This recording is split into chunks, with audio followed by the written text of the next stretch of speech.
there really is only one place to start, Correct. and it's the eve of England's Euro 2024 final against Spain. Can the Three Lions put 58 years of hurt behind them in Berlin and win their first major trophy since the 1966 World Cup? Well, let's go live to England's training base, and our senior reporter, Rob Dorsett, is there for us. Hello, Rob. Nice to see that the sun is relatively out there for you as we build up to the big one on Sunday.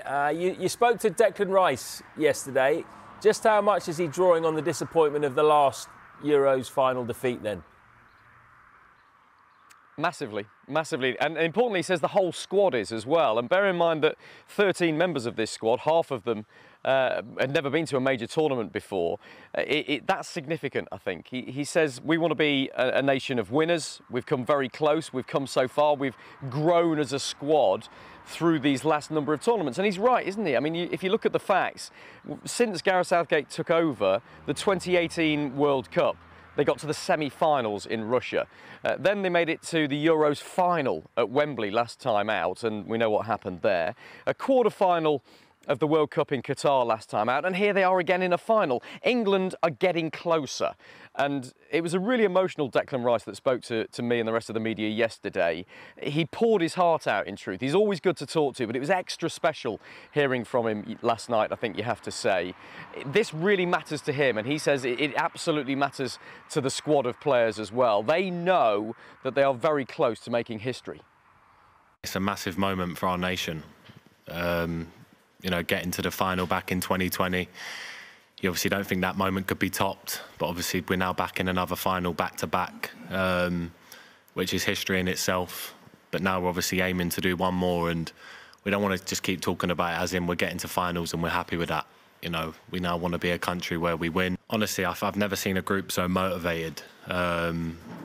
You know, in training, just how we talk with each other around the place when we have downtime. Everyone's so driven to want to win this game.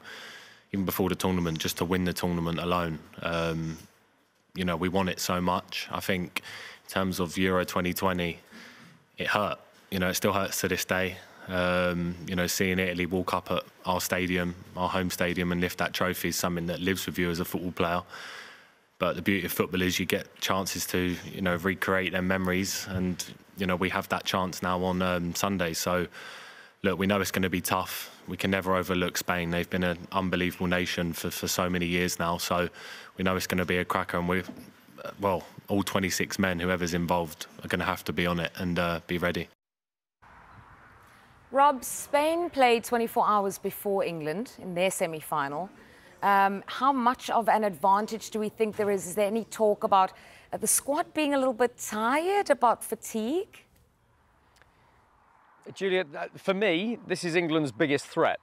Above and beyond every single threat that Spain pose, exhaustion, it could be the biggest problem and the biggest barrier to England winning the European Championships. Look, I've written a piece for the Sky Sports app that you can see this morning, which goes into this in quite a lot of detail. But let's just look at the facts, shall we? Twice, England have had to go the full 120 minutes in extra time to progress, against Slovakia in the last 16 and against Switzerland in the quarter-final. They've had one day less, as you say, to prepare compared with Spain. And think of the emotional drain that they've had as well, the circumstances that has got them here. Jude Bellingham's 96th minute overhead kick when they thought they were out of the tournament. Those 5 perfect penalties that beat Slovakia in the last 16. The roller coaster of that semi-final against the Netherlands. That's why the England staff have focused for the last 2 days on recovery. They have a cryo chamber, their own personal cryo chamber in the training centre, which is just down the road from here. The players have been in and out of that all the time at temperatures of minus 160 to try and get those aching limbs recovered. They've had physio, they've been seeing the medics. It's been very finely tuned, the England machine, to try and get these players ready to go again. But let's show you exactly how much England have worked, how hard they've worked. If you look at these statistics, Declan Rice, that we're hearing from this morning, has covered more ground than any other player in this tournament. 74.9 kilometres he's covered in the 6 matches. Guess who his nearest rival for that crown is? Well, it's Phil Foden, his teammate, 67.9 kilometres. That's way beyond what anybody else has done in the tournament, and it's symptomatic of just how tough this tournament has been. So it's something I asked Declan Rice about. I said to him, look, how do you feel? You know this stat that you've run further than anybody else. Is fatigue in the squad a major issue? Here was his answer. We're so used to it at club, you know, where we're playing games every 3 or 4 days. We're conditioned to do that. So you said about me running, I think the most distance, you know, I would probably say the first couple of games I was probably feeling more tired than I am now. You know, as the adrenaline kicks in more, as the games ramp up, you know, you get that extra bit of energy, extra bit of fire, and I think now, especially on Sunday, I think all of us will run for a brick wall to do anything to win this game, and you know, whether that's in 90, 120, we'll give it absolutely everything, and you know, that's all we can ask of each other. Rob, we'll see England train for the final time a little later this morning. What do you know of Southgate's thinking in terms of what possible team, what possible formation he might go with? Well, I'm pretty confident in this, that I expect Gareth Southgate to keep faith with this group of players that got England to their first major tournament final away from home on foreign soil. I think any changes to the lineup that he goes with against Spain will be fitness enforced. And to that end, Kieran Trippier has been nursing a calf injury throughout the whole of this tournament. He picked up a knock in that first half in the semi-final against the Netherlands as well, which forced him off at half-time. I know a lot of people thought that it was just a tactical change for Luke Shaw to come on. My understanding was there was a bit of an issue for Kieran Trippier there as well. So is he fit to start for England on Sunday? And if not, does Luke Shaw come in automatically? And is he fit to play a full 90 minutes? Because bear in mind, he's played 42 minutes followed by 45 minutes, and that's the only football he's played since the middle of February competitively. So I think that left wing-back situation is still a concern for Gareth Southgate.